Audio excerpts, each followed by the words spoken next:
Ladies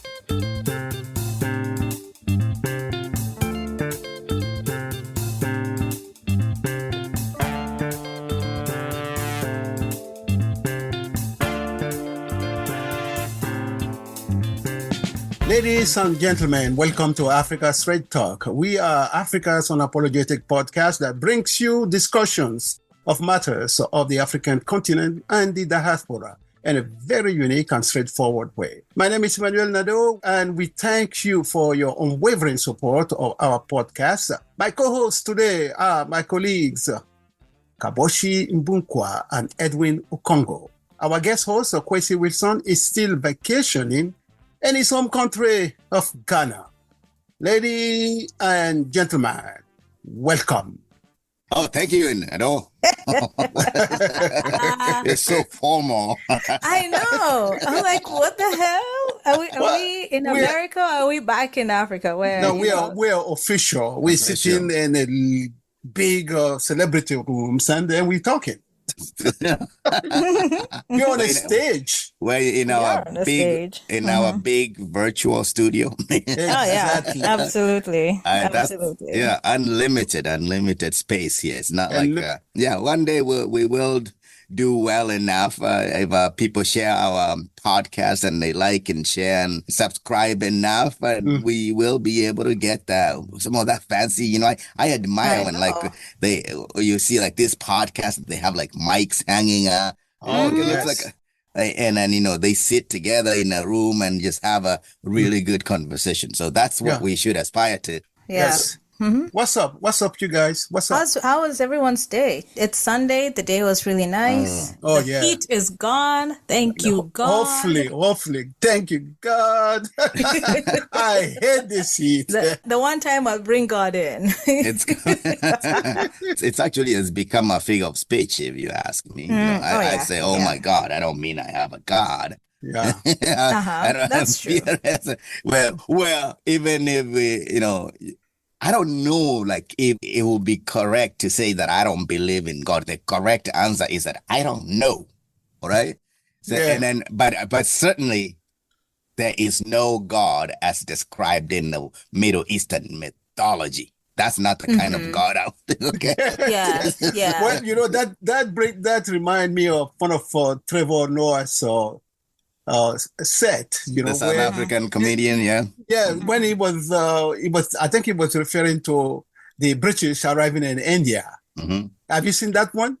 No, it's so here's an Indian guy in his field, and then here comes this British guy on a horse, and he said, "We are here to take over your country." But it goes, and the British guy said, well, you have to pray our God. He said, which God? What is the name of your God? And the British guy said, it's just God. He said, no, there are many gods. There are many gods. Usually as someone who has done stand-up comedy, whenever I hear someone who is not a comedian, at least officially, try to explain a joke, I always go, this is not gonna go funny. But you did a really good job there. Thank you. Come on. Where is your benefit of the doubt? No, seriously. Like really? Whenever non-comedians try to explain a funny joke, it just doesn't land. It doesn't land. So, but he did a really good job. So, and then he kept it very precise and short. Right? Exactly. Thank you. Exactly. Hey, let me ask you guys. Anyone watching the Olympics? Oh, well, you asked me before you were asking me what I was doing today. Oh, yeah. I jumped the gun. I'm sorry. What are people doing today? What did people do? I can tell you what I did today. Well, yeah, go ahead and tell it. So today I went on a short hike with my mom in Berkeley, and the weather was beautiful. It was very nice. Up in the hills? Mm-hmm. Yeah, Tilden Park. Tilden. Oh, I love that Tilden Park. Yeah. It's a nice spot. It's a nice spot. A great place. Yeah. So that's what I did. You have to be careful though, because I think there are some mountain lion or something. Not in Tilden Park. Yes. There were, many years ago, some guy was walking there and he ran into one of these. Mountain So that's it. That's all you did. Yeah, other than the usual, like Yeah. had my I mean, breakfast, watched the Olympics. Uh-huh. whenever we ask, what did you do? We're expecting like something like interesting and funny and I mean, like, oh, I went hike with my mom. Wait, It wasn't even a long hike. I can't If have a chill day. it wasn't even a long hike, a short hike. A chill day. I can't have a chill day. No, Really? no, that's not a chill day. But okay, let me tell you what happened last night, right? Yeah, Now yes. that I'm sure y'all want to know what happened last night. Yes. When So you talk about nights. Nadol. Wait, yeah, okay. Let her go ahead. Don't interrupt. Boys, calm Okay. down. Calm down, okay? So this is what happened yesterday. I went to Baobab with a friend, female. Little Baba. Yeah, Bissap Yeah, Baobab. Bishop Baba. Yeah, the restaurant. Got into an Uber because I said I was not going to drive. And when you put Bissap Baobab on Uber, on the Uber app, it shows 19th Street. I don't know why who's supposed to change that location. So I asked the Uber guy, is the app taking you to 19th Street? Because that's not where it is. And he's like, I don't know. I'm just following the app. And I'm like, okay, this guy is not listening to me. And he almost dropped me off at 19th Street. And I'm like, just get on Mission because it's on Mission. He's like, no, I'm done. This is it. And I'm just like, dude, fine, no problem. I'll get out of the car over here and walk. It's not far anyway. Then he said, oh, it's on Mission. I'll drop you off there. And I'm like, the hell is wrong with people? Why can't they just chill and listen? Yeah, so there is, as someone who has driven for Lyft and Uber for many, many years, I would defend that driver to say that, hey, these things sometimes they don't. In fact, I had a very similar experience today in the morning because I was driving in the city. Today was, the San Francisco Marathon. Yeah, so that's usually like a big money thing. Yes. Like by 10 o'clock, if you wake up at 4, by 10 o'clock, you made $300-$400. And I pick up this 2 guys and 2 kids, and they go, oh, we're going to the painted something. No, they weren't going to the painted ladies. They were going to watch their wives and cheer them, right? Oh. I'm like, poor guys. So, but then he puts an address and he put in something square, right? And turns out from where I picked him up was going to be like 0.1 miles. And I'm like, no, dude, why didn't you just cross the street? It's on California right there, right? And he's like, no, maybe we should follow my... It's like, yeah, but you need to enter the right address or Lyft is going to think I'm kidnapping you and your kids. And they're going to be like, why are you going away from? And this guy swears like it's right. I don't know what's wrong with you. And I'm like, I just remained calm. I was like, hey, And then he said, okay, let me look for another nearby location. That's when he comes up with like this painted ladies instead of painted ladies tours, which is across town. So now I'm heading to this one opposite direction. And he's like, I'm like, sometimes these things happen, or even a business moves and they have not updated the map. Yes, yeah. So it's like the driver does not know anything about it. That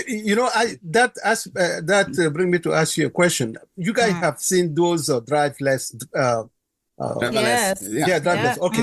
I mean, driverless. So if a situation like that happened, did the customer talk to that car? I've never been in one, but I would imagine you'll be the same way you talk to Siri. Oh, you have? Yeah.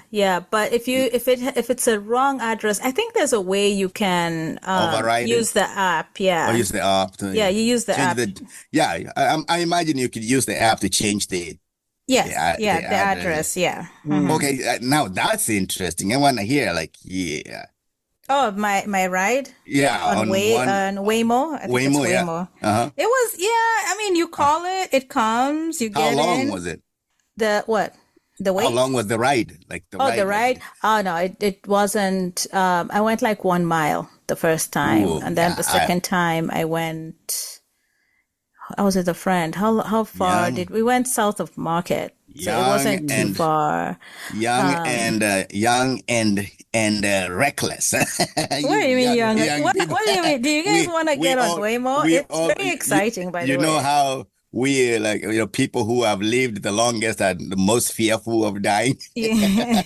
Nobody. I don't know why people are afraid of getting on into one of those cars. I'll get on one of it like in like 0.01 miles.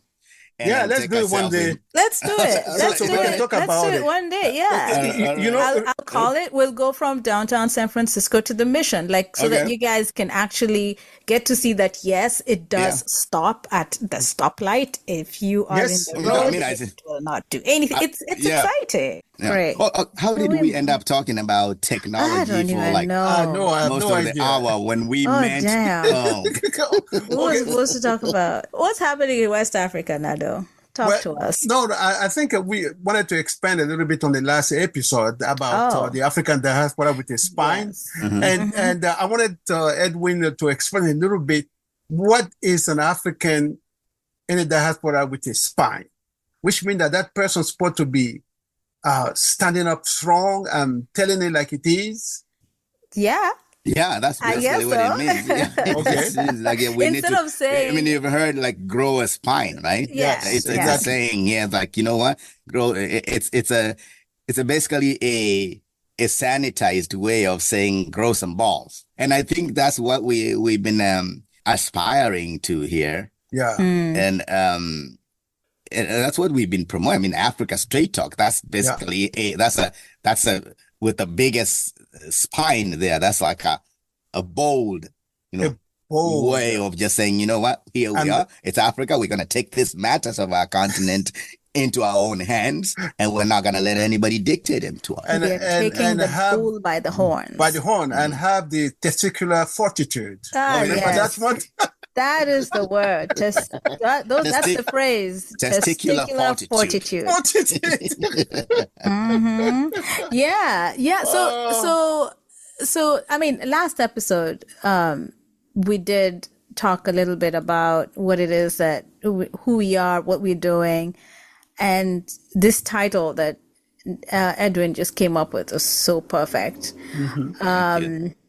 So what can we as the diaspora, what can we do to grow a spine or to have the testicular fortitude that Nado talks about? Well, I think, it's like if we see something like some of the stuff that Edwin went through, he stood up to the situation and he finally won. So that's the idea. If you see something, if somebody's it's been prejudiced towards you, I mean, just tell it.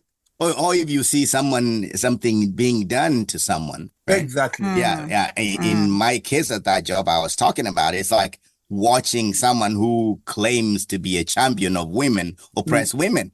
And I was like, no, that's not okay. I can defend myself. But so it also has to involve speaking up for others who might feel too vulnerable, right? To speak among ourselves, and we have a lot of people like that. Yeah, we do. Yeah. We do. Especially in the diaspora, we are able to do that because we live in a land that, the freedom of speech. You can talk what you want. You can talk about the president or whatever. There are no problem. In Africa, it's a little bit tougher, I mean, over there, you want to be stand up for something, and then the next day you see your family, everybody is thrown in jail, they're arrested, they've trumped up stuff, Yeah, there's a lot of harassment happening on the continent, especially for people who do stand up for what is right. Well, we're supposed to talk about, speaking of standing up, are we supposed to talk about Kamala Harris? As a Democratic nominee for president. So the biggest news since we were on air last is that she is now pretty much set as, back up a little bit. There has been a lot of pressure for on the president, Joe Biden, to step down because he's 82, I think, 81, 82. 80, I think 82, and he had this horrible performance and where he just looked sick, the last debate, and it looked like a Ugandan parliament, you know, so when Yes, everybody's sleeping. Everybody's sleeping. Everybody's sleeping. Yeah, so that's the easiest. Even like a Tinubu from Nigeria. Biden looked like your typical African president. All he needed was some ugly oversized suit and ugly safari hat. And you could not tell the difference. The difference between Museveni.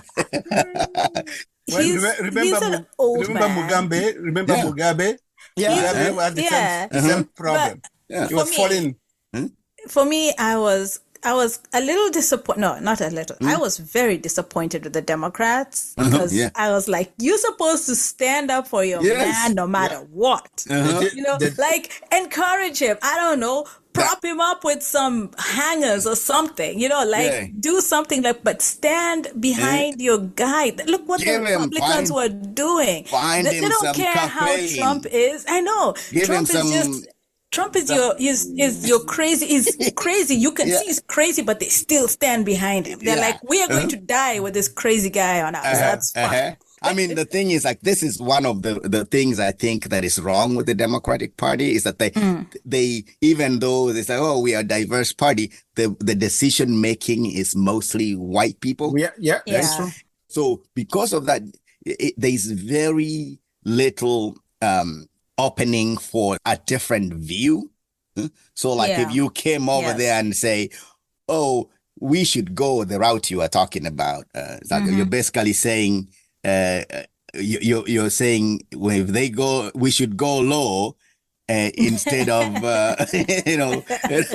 we should go high. We should go, so when they go low, we should go lower, right? But the thing that came out of it that the Democrats didn't, I mean, the Republicans did not see coming, he stepped down. Yeah. Well, now they're scared. They want him back, and they're scared. Now you have a woman who is a product of recent immigrants to this country. Diaspora. She's diaspora. It's totally diaspora. Both her father and you know, her father was Jamaican. Mother was Indian. Mother was Indian. You are listening to Africa Straight Talk. Subscribe to our podcast on Apple, Google, Spotify, iHeartRadio, or wherever you find your podcast. Africa Straight Talk, Africa's unapologetic podcast. So they have like the two of the darkest people. But what we wanted to talk, that's American politics, but how do we as a diaspora, as African immigrants, as immigrants from the Caribbean and other places, how do we fit into this?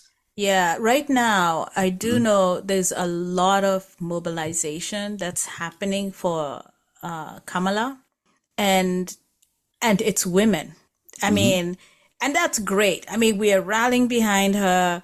We are, fundraising. We got boots on the ground, just doing what needs to be done to get people behind her. And the reason for this, and I mean, it's great that her people are doing this for her because one, she's female, and the last female nominee who, for president, that was Hillary Clinton. It didn't work. That is how we got Trump as a president, right? So they are not sleeping. They are just riding this momentum and they're going to ride it until the end. And that is great. And that's fantastic. So yeah, there's a lot of mobilization going on right now as we speak. Yeah, from the circles I've heard, like, one, I was like texting my wife, like, hey, I'm calling you. Why are you not picking up? Because I'm controlling like that. And then very controlling. And then she goes like, no, I mean, this call, online Zoom, like top secret, organized by Black women. That's great. And, and they were like, I don't know, it was like 20, 30,000 people on there. And and what they're talking about is not out here in the media. So the Black women are going to come, like they're going underground. They're saying, all right, you're gonna know. You're gonna know who we are. Yeah. Soon enough. It's coming. It's coming. And then Van Jones. Yeah, Van Jones from CNN. Van Jones, who I think is one of the most brilliant people in the country. Yeah. Yeah. Then there was some the Republicans went after him. As long as they often do whenever they see a black person like that. Yeah, they went after him. Too intelligent. And then he ended up like resigning. Another place where I was like, another evidence for what we were saying about how it's stupid, the Democratic Party, like how they don't have any testicular fortitude. Yeah. I heard him on CNN talking about like he has never heard black men say that that they are going to come together. Like he was on another call too with thousands of black men too. I don't know I don't know how we missed that, Nado. I know. Yeah. So y'all need to stop sleeping. I know. Yeah. So he said this. The word protect came up in thousands of times. Like the speakers were like, we are going to protect these sisters at all costs. Yeah. Right. So she is, I think she's going to bulldoze her way to the White House. And yes, every candidate is flawed. Right? Yeah. So when she was Attorney General here in the state of California. Yeah. She was tough. Put a lot of black people in jail. So did everybody else. Right. Because that was the trend. And then she did that. And you have to understand that whatever happens, Trump wins, Kamala Harris wins, they don't have the power. You say something important. It's Congress that has the power. So if you don't have the numbers in Congress to pass the bills that you want to pass, nothing is going to get done. Exactly. You see, when Trump was president, he had Congress. Yeah. So they were able to make changes, like appointing judges in the courts, and very, very fundamental changes. So if we don't have the numbers in Congress or the Senate, then it's just executive orders. Well, especially the Senate. What happens when you have executive orders? The next president comes in and everything just gets wiped out. The scariest thing is this Project 2025. Yeah. A lot of these Republicans, they're smart people. They know that Trump is a freaking convicted criminal. This guy is not a Christian. No, he's not. He does not believe. He holds the Bible God. upside down. Yeah. They know that, right? And they're gonna feed his ego because he signs anything. Trump did this, right? Yeah. He does not care. Oh, he loves. They don't care. But he's the one who is bold enough to say the racist thing that the grassroots voter wants to say. This racist thing. Yeah, they want to get rid of CIA, FBI. The Department of Education. Yeah, they're gonna crazy stuff. They're gonna get rid of. They're gonna get rid of like birthright citizenship. Like my children will not be citizens if there wasn't birthright citizenship. So all those kind of things. So this is why everyone knew this. You know what? We need to do everything to make sure that Trump does not return to power. But you know what I heard the other time? I heard him, it was at somewhere he was making a speech, and he was telling them, just 4 years, and then you don't have to vote again. That's what he said.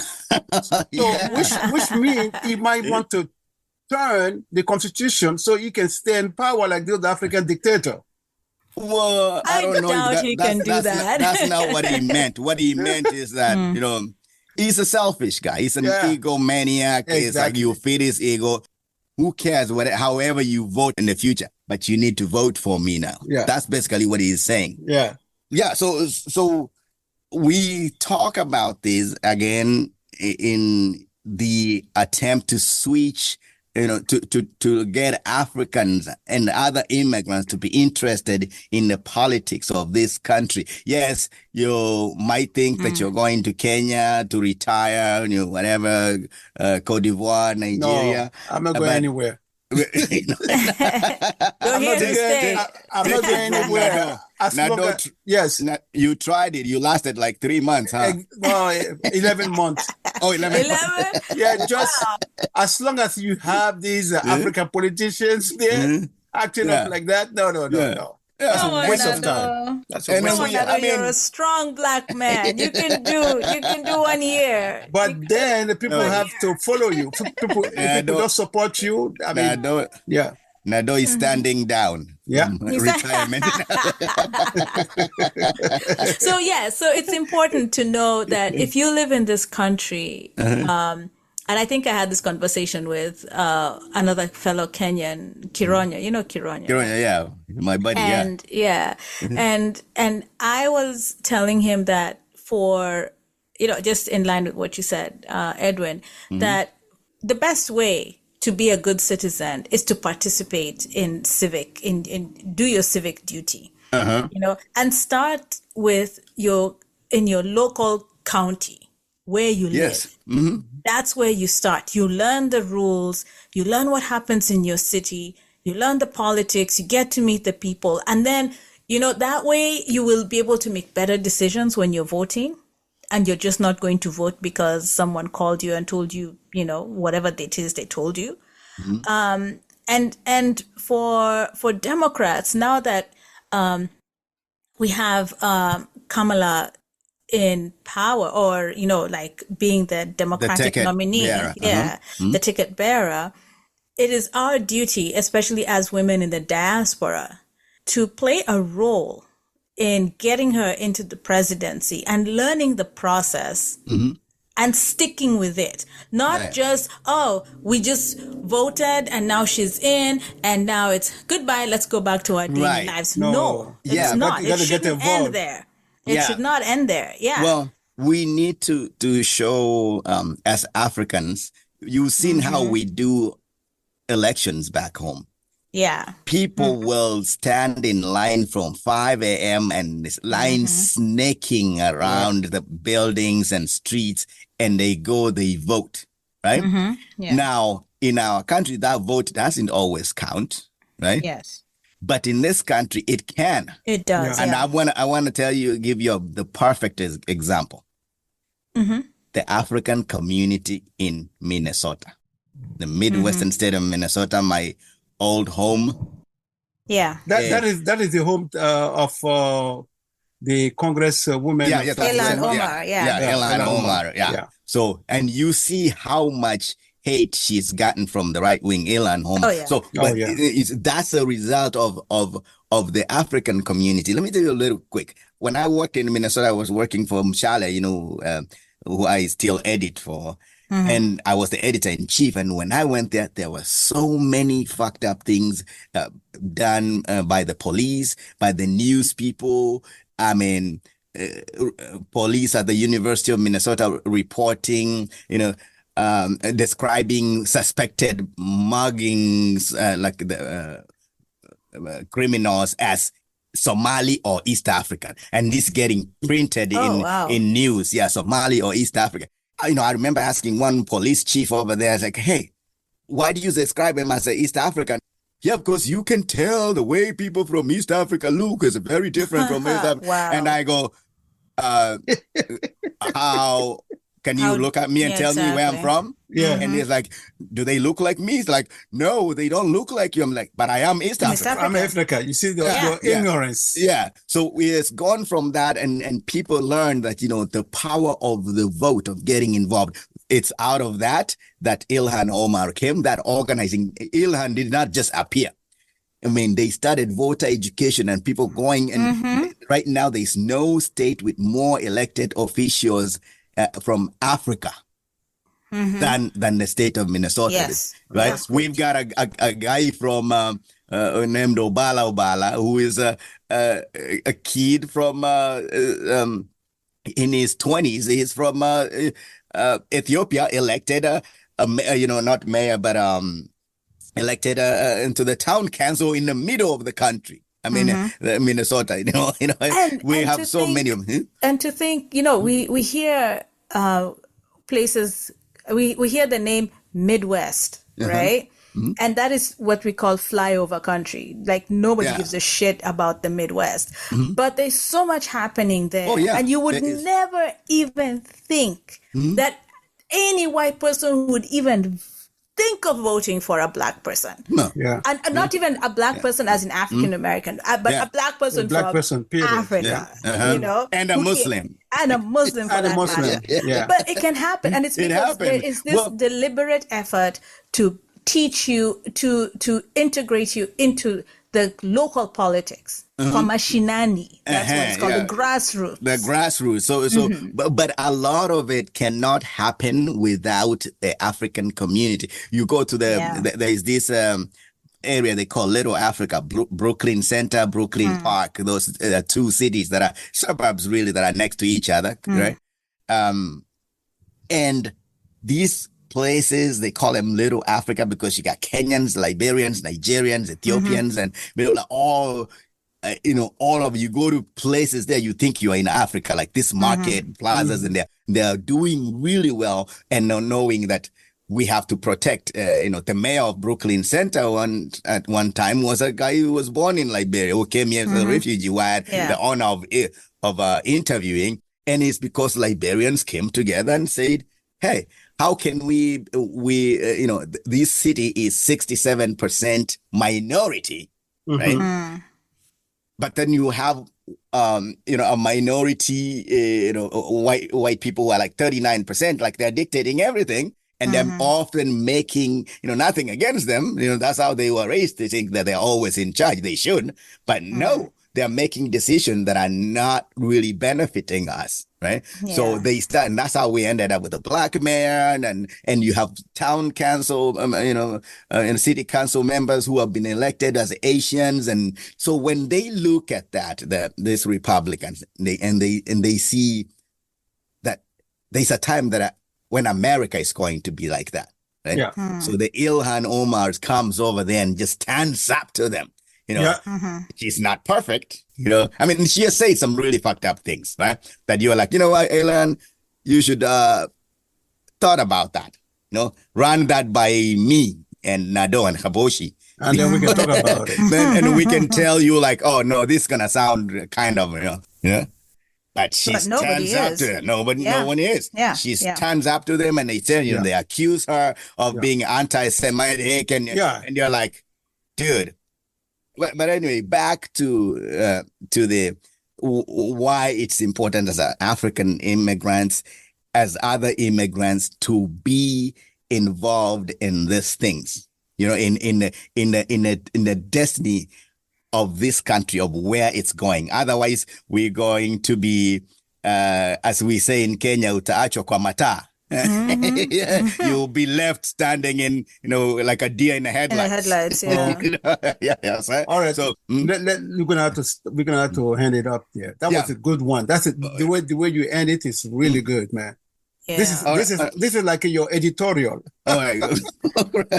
All right. So let's end it there, and then next time, can we talk about the Africans who supported Trump? Yeah, let us just start with that and just go with it. Like, let's not get distracted by others. Yeah, right. Yeah. Africa Straight Talk is presented by me, Emmanuel Nadeau, Edwin Okongo, and Kaboshi Mbunkwa, with the collaboration of Kwesi Wilson, host of the podcast Telling Tall Stories. Kwesi Wilson is on vacation in Ghana. Find more episodes on our website, www.africastraighttalk.com. You can also find us wherever you find your podcasts. We are on X at Africans Talk, and you can follow us on Facebook and Instagram by searching Africa Straight Talk. And of course, don't forget to tell your friends about us. To become a sponsor of our growing podcast, email us africastraighttalk@gmail.com. Until next time, Papa fue. Oh, you messed me up there. Papa who fue boni. Thank you for listening to this episode. We invite you to check back here for our next one. In the meantime, be safe, be well, and love one another. Yes. Yeah. My bad.